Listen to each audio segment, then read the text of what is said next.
നമസ്കാരം. സസ്യങ്ങൾക്ക് ആവശ്യം വേണ്ട മൂലകങ്ങളിൽ ഏറ്റവും പ്രധാനപ്പെട്ട നൈട്രജനും ഫോസ്ഫറസും പൊട്ടാഷുമാണ്.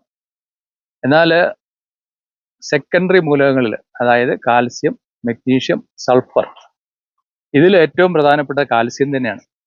കാൽസ്യം മറ്റു വിളകളെക്കാളും വാഴയ്ക്ക് വളരെ പ്രാധാന്യം അർഹിക്കുന്ന ഒന്നാണ്. കാരണം കാൽസ്യം കുറഞ്ഞു കഴിഞ്ഞാൽ നമുക്ക് മിക്ക തോട്ടങ്ങളിലും നമുക്ക് കാണാം, ഇലകളിൽ ഈ ചുളിവുകളും ഞരമ്പുകൾ എഴുന്നേറ്റ് നിൽക്കുന്നത് കാണാം. അതുപോലെ തന്നെ വെള്ളനാമ്പുകൾ കാണാം. കാൽസ്യത്തിന്റെ കൂടെ തന്നെ ബോറോണിന്റെ ഡെഫിഷ്യൻസി ഉണ്ടെങ്കിൽ ഈ കൂമ്പുകൾ വളഞ്ഞ് വിടരാതെ നിൽക്കുന്ന ഒരവസ്ഥ കാണാം. ഇതൊക്കെ നമ്മൾ ശ്രദ്ധിക്കപ്പെട്ടിട്ടുള്ളതാണ്.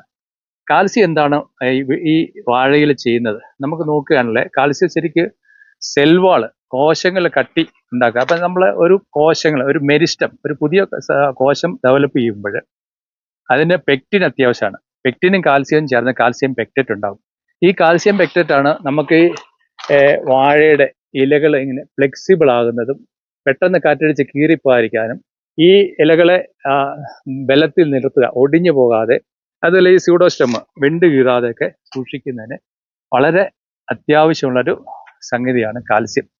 കാൽസ്യം ശരിക്കും പറഞ്ഞു കഴിഞ്ഞാൽ നമുക്ക് പിന്നെ സെൽ വിഭജനം അല്ലെങ്കിൽ കോശ വിഭജനത്തിന് വളരെ അത്യാവശ്യമാണ്. അപ്പം കോശങ്ങൾ വിഭജിച്ചാലേ പുതിയ ഇലകളും പുതിയ എന്താ പറയുക വേരുകൾ ഇതിന് തിക്നെസ് കൂടുക, കൊലകൾ, അതായത് ഇത് വേരുകൾ നമുക്ക് ഉൽപ്പാദിപ്പിക്കുമ്പോൾ സെല്ല് എലോങ്ങേഷന് കാൽസ്യം വളരെ അത്യാവശ്യമാണ്. അപ്പോൾ വേരുകൾ നീണ്ടു വരുന്നതോടൊപ്പം ശാഖാവേരുകൾ അത് ഉണ്ടാകും. അപ്പം ന്യൂട്രിയൻസ് എടുക്കുന്ന, പ്രത്യേകിച്ച് നൈട്രജനും ഫോസ്ഫറസ്, മഗ്നീഷ്യം എന്നിവ അതിൻ്റെ നല്ല രീതിയിൽ എടുത്ത് ചെടികൾക്ക് കൊടുക്കുന്നതിന് സാധിക്കും. കൂടാതെ ഈ ഇലകൾക്ക് അല്ലെങ്കിൽ സസ്യങ്ങൾക്ക്, കോശങ്ങൾക്ക് കട്ടി കൊടുക്കുന്നത് കൊണ്ട് ഡിസീസ് റെസിസ്റ്റൻസ്, ഫ്യൂസേറിയം, വാഴയിൽ ഏറ്റവും പ്രധാനപ്പെട്ട ഒരു സംഗതിയാണ് ഫ്യൂസേറിയം, മാണം അഴുകിപ്പോകുന്ന അവസ്ഥകൾ, അതുപോലത്തെ രോഗങ്ങൾ, ബാക്ടീരിയൽ രോഗങ്ങൾ, ഇതൊക്കെ വരാതെ ഒരു പരിധിവരെ ചെടികൾക്ക് റെസിസ്റ്റൻസ് കൊടുക്കുന്നതിന് ഈ കാൽസ്യം വളരെ ഉപകരിക്കും. അതുപോലെ ഈ കാൽസ്യം ചിലപ്പോൾ നമ്മൾ മണ്ണിൽ വളരെയധികം കാൽസ്യം ഇട്ട് കൊടുത്താലും ചെടി അത് കാണിക്കുന്നില്ല, എടുക്കുന്നില്ല. അതിനെന്താ കാരണം നമ്മൾ പലരും ചിന്തിക്കാറുണ്ട്. അതിലേറ്റവും പ്രധാനപ്പെട്ട നമുക്ക് ശ്രദ്ധിക്കേണ്ട കാര്യം, ഈ വാഴയ്ക്ക് നല്ല കൊല കിട്ടാൻ വേണ്ടി ആൾക്കാർ ഇഷ്ടംപോലെ പൊട്ടാഷ് വാരിയിടും, അതുപോലെ മഗ്നീഷ്യം ധാരാളം. ഇത് രണ്ടും ആൻറ്റഗോണിസ്റ്റിക്കാണ്. അതായത് കാൽസ്യത്തിൻ്റെ അവൈലബിലിറ്റി ലഭ്യമാകുന്നത് കുറയ്ക്കാൻ കാരണമാണ് excess usage of potash and magnesium. അതുകൊണ്ട് നമ്മൾ ആവശ്യത്തിന് മാത്രമേ പൊട്ടാസ്യവും മഗ്നീഷ്യവും ഉപയോഗിക്കാവുള്ളൂ, എങ്കിൽ മാത്രമേ കാൽസ്യം എടുക്കാൻ സാധിക്കുള്ളൂ. പിന്നെ രണ്ടാമത്, അസിഡിക് സോയിലിൽ, നമ്മുടെ കേരളത്തിലെ മിക്ക മണ്ണും അമ്ലത നിറഞ്ഞ മണ്ണാണ്. ഈ അമ്ലത നിറഞ്ഞ മണ്ണിൽ അമ്ലത കുറഞ്ഞില്ലെങ്കിൽ, അപ്പം നമ്മൾ കുമ്മായ വസ്തുക്കളൊക്കെ ഇട്ട് നമ്മൾ അമ്ലത കുറച്ച് കഴിയുമ്പോഴേ അമ്ലത കുറയുള്ളൂ. അങ്ങനെയുള്ള മണ്ണിൽ മാത്രമേ കാൽസ്യം ലഭ്യമാകൂ. മൂന്നാമത്തത്, കാൽസ്യം ശരിക്കും പറഞ്ഞാൽ ഒരു വെള്ളം വലിച്ചെടുക്കുമ്പോൾ ആ കൂടെ മാത്രമേ മണ്ണിൽ ലഭ്യമായ കാൽസ്യം ഒരു ചെറിയ അളവിലെങ്കിലും ചെടിക്ക് ലഭ്യമാകുള്ളൂ. അപ്പം ശരിക്കും പറഞ്ഞാൽ മണ്ണിൽ ആവശ്യത്തിന് ജലാംശം നിലനിർത്തുക വളരെ അത്യന്താപേക്ഷിതമാണ്.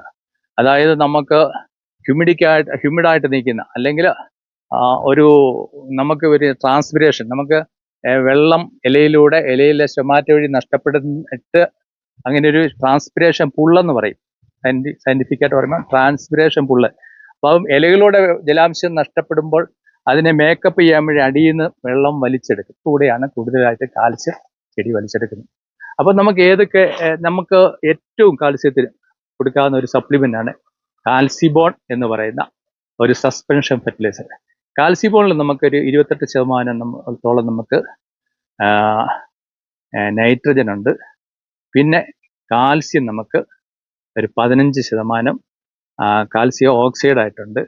അതുപോലെ കാൽസ്യം നൈട്രേറ്റ് ആയിട്ട് നമുക്ക് ഇതിൽ അടങ്ങിയിട്ടുണ്ട്. അപ്പോൾ കൂടാതെ ഇത് ശരിക്കും പറഞ്ഞു കഴിഞ്ഞാൽ ഇതിനകത്ത് നമുക്ക് മഗ്നീഷ്യവും ചെടികൾക്ക് ആവശ്യമായ രീതിയിൽ അടങ്ങിയിട്ടുണ്ട്. ഇത് എപ്രകാരമാണ് നമുക്ക് അപ്ലൈ ചെയ്യേണ്ടതെന്ന് വെച്ചാൽ, ചെടിയുടെ വേരുപടലങ്ങൾക്ക് നമ്മൾ ഒരു വാഴയ്ക്ക് ഒരു 5 മുതൽ 10 ലിറ്റർ വെള്ളത്തിൽ അതായത് വലിപ്പം അനുസരിച്ചാണ് ഞാൻ പറയുന്നത്. വലിപ്പക്കുറവുള്ള ചെടികൾക്ക് ഒരു 4 മാസത്തിനുള്ളിൽ ഒരു 5 ലിറ്റർ വെള്ളത്തിനകത്ത് ഒരു 25 മില്ലി കാൽസ്യം കൊടുക്കും. ഒരു കുറച്ചുകൂടെ വളർച്ച എത്തിക്കഴിഞ്ഞാൽ വീണ്ടും ഒരു 3 മാസം കഴിഞ്ഞ് കഴിഞ്ഞാൽ വീണ്ടും നമുക്ക് ഇത് അപ്ലൈ ചെയ്ത് കൊടുക്കാം. അപ്പോഴൊരു 50 മില്ലി 10 ലിറ്റർ വെള്ളത്തിനകത്ത് കലക്കി ഒഴിച്ചു കൊടുത്തു കഴിഞ്ഞാൽ കാൽസ്യത്തിൻ്റെ ഡെഫിഷ്യൻസി കൂടുക മാത്രമല്ല നല്ല വേരുപടലങ്ങൾ ഉണ്ടാകും. വേരുണ്ടെങ്കിൽ നല്ല കൊലയുണ്ടാകും. കൊലയുണ്ടാകുന്നത് മാത്രമല്ല വിണ്ട് കീറി പോകുന്ന അനുഭവങ്ങളെ, നല്ല കൊല ഒടിഞ്ഞു വീഴുന്ന അനുഭവങ്ങളെ, ഇലകൾക്ക് ഇടിവ് സംഭവിക്കുക, മറ്റ് പോഷക മൂലകങ്ങൾ വലിച്ചെടുക്കാനുള്ള സാഹചര്യം ഇല്ലാതിരിക്കുന്ന അനുഭവത്തിൽ കാൽസ്യം ഉണ്ടെങ്കിൽ മറ്റു പോഷകങ്ങളുടെ വലിച്ചെടുക്കാൻ സാധിക്കും. മൊത്തത്തിൽ ഒരു ഈൽഡിങ് തോട്ടത്തിൽ, ശാസ്ത്രീയമായി കൃഷി ചെയ്യുന്ന തോട്ടത്തിൽ ശരിക്കും കാൽസ്യം അത്യന്താപേക്ഷിതമാണ്. ഈ കാൽസ്യം നൽകാനുള്ള ഏറ്റവും നല്ല ഒരു ഉപാധിയാണ് കാൽസിബോൺ പ്രയോഗിക്കുക എന്നത്. നമുക്ക് നല്ലൊരു കൊല പ്രതീക്ഷിച്ചാണ് നമ്മൾ കൃഷി ചെയ്യുന്നത്. അപ്പോൾ നമുക്ക് മറ്റ് മണ്ണ് നമ്മൾ പുളിപ്പ് കളഞ്ഞു നിർത്തുക, വളങ്ങളോടൊപ്പം നമുക്ക് കാൽസ്യം, ഈ കാൽസിബോൺ എന്ന രീതിയിൽ നമ്മൾ സപ്ലൈ ചെയ്യുക, നമുക്ക് നല്ലൊരു കൊലയുണ്ടാവും. ഈ കൊല പറയുന്നത് ഷെയ്പ്പൊത്ത കൊലയായിരിക്കും. ആ കൊല ഒടിഞ്ഞു പോകാതിരിക്കും.